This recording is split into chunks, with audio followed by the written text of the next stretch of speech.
Hey, Chris. Hey, Welcome to the Happy on Purpose hey, podcast. Good to see you. hey, hey, it's always good to see you, Sandy. How are you? I'm doing great. Thank you. Thank you. Okay, so what are we talking about today? I think we are going to talk about something that's going to help people. Oh, And I think we're going to talk about change, hmm, inspiring change in people. pocket change, inspiring Oh, change. Let me get this inspiring yeah, change. Well, what is the topic? The it is correct. inspiring change in people. And I felt like this was an important topic because we all have people in our lives. Like for me, it's my team, right? It's my agency, my employees, and even clients, honestly.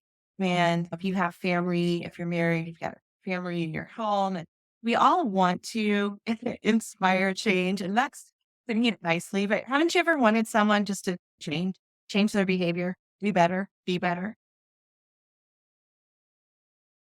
Yes. Well, yeah, definitely. You're always, and they say if you're pointing the finger at someone, there's always Mhm. three pointing back at you. So you can't Yeah. change that person. And if you can't change the people around you, then you need to change the people around you. Oh, That's yeah. the way I look at it. Yeah, I love that. I love that. We can inspire change. We can inspire change by the things that we do and the questions that we ask. That's always been my philosophy because when people come to their own conclusions based on challenging assumptions, challenging beliefs in a very kind and uplifting way, that's where you can start to see some results. I have another framework. You want to hear it? I want to hear it. Yes, Okay. yes, please. How to inspire change is, of course, using the inspire framework. That's original, right? Yeah, it is. Definitely. Okay. So, first, I believe to inspire change in other people, that I inspire is to initiate with authenticity. And the idea here is that you have to be authentic and genuine and lead by example. You can't You can't pretend to be something that you're not. And I'll just use an example with my team. I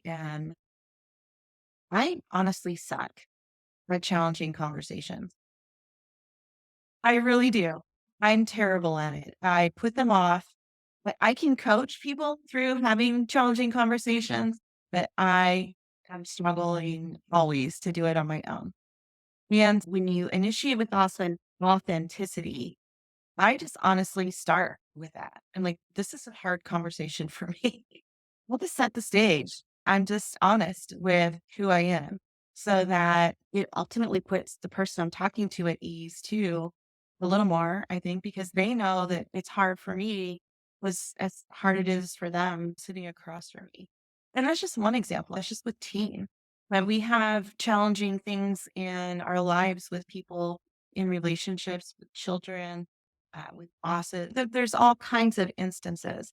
So I just think if you lead with authenticity and you don't pretend to be something that you're not, it really opens up on both sides to be better listeners and more open to whatever change you're seeking. What do you think about that? Oh, I totally agree. I think it's very important to do that. There's a quote that's popped in my head, and I lost the quote, but I'm always thinking of these good quotes. But yeah, being authentic because sooner you can address the issue, the faster the stress is going to be lifted off of you. The longer you hold on to it is like holding on hot coals. Mhm. I love that analogy too, because we tend to just, if you're anything like me and you struggle with challenging conversations, it really takes energy. You're holding on to that negative energy and it prevents you from being the best that you can be because you've got this energy reserved for a negative space rather than freeing Right. it. Exactly. Okay, Right. so that's the I in the Inspire framework. The N is nurture trust. And that to me is building trust through consistent actions and open communication. And by open communication, to me, it's not spewing what I think at somebody else. It's proactive listening. It's asking more questions than it is talking at someone. What do you think about that? Right. Oh yeah, definitely. I think it's you seek to understand instead of seeking to be understood. Right.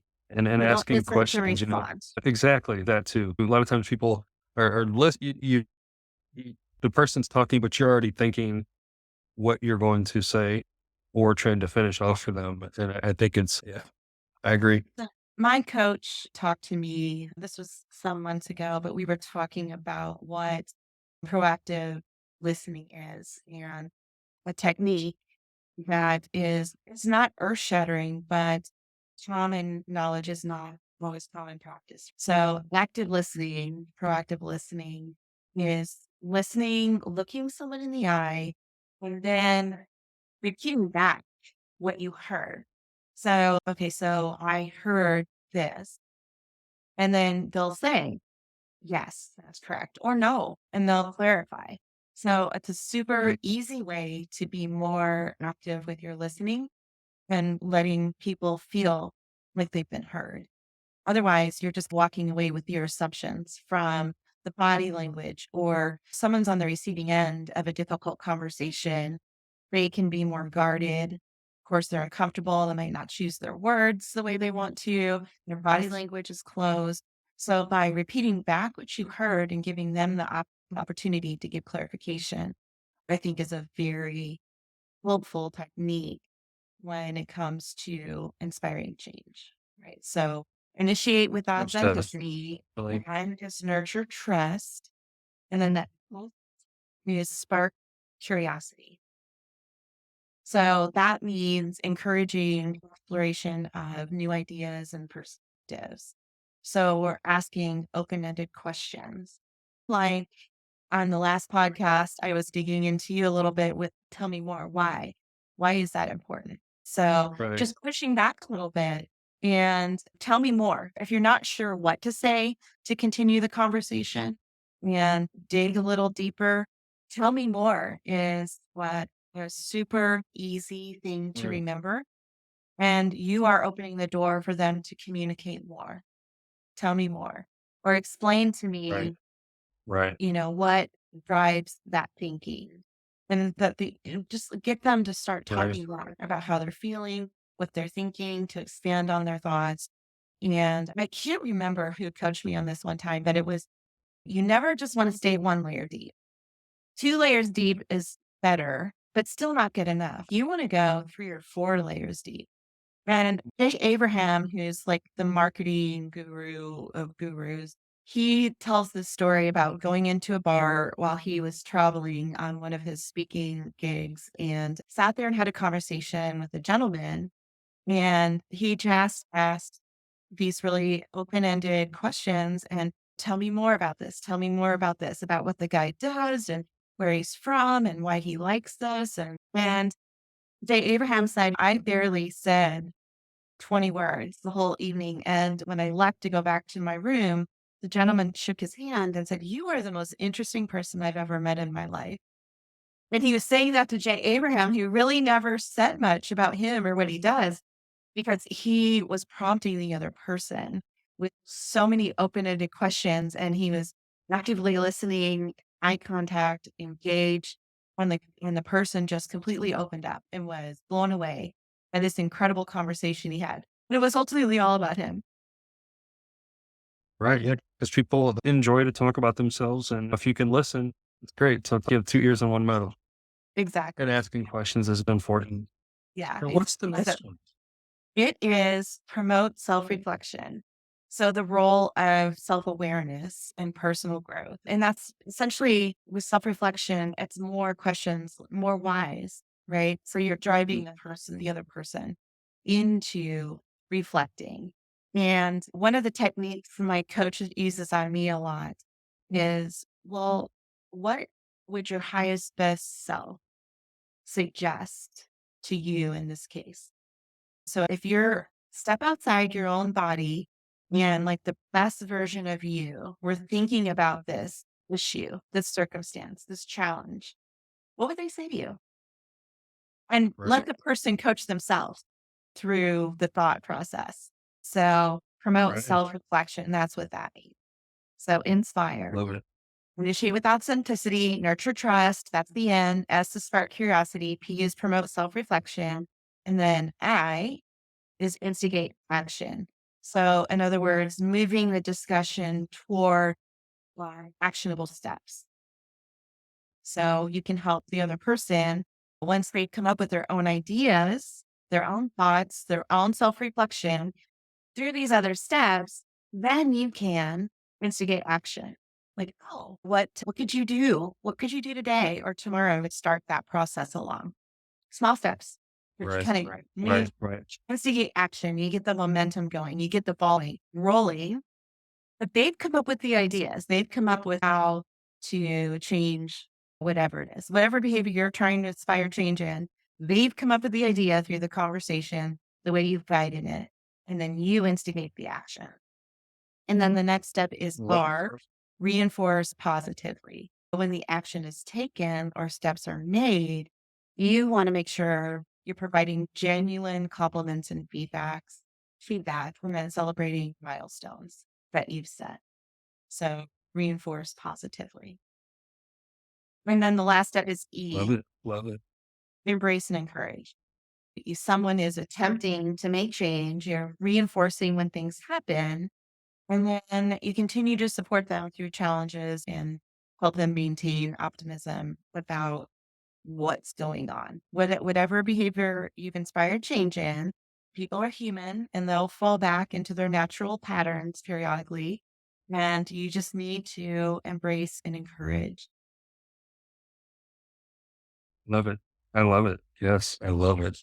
Okay. Fire framework to inspire. Love it. Love it. Fall down 7, get up 8. Absolutely. That's what made me think about that at the end. Love it. Mhm. That was so great. Okay. That is So awesome.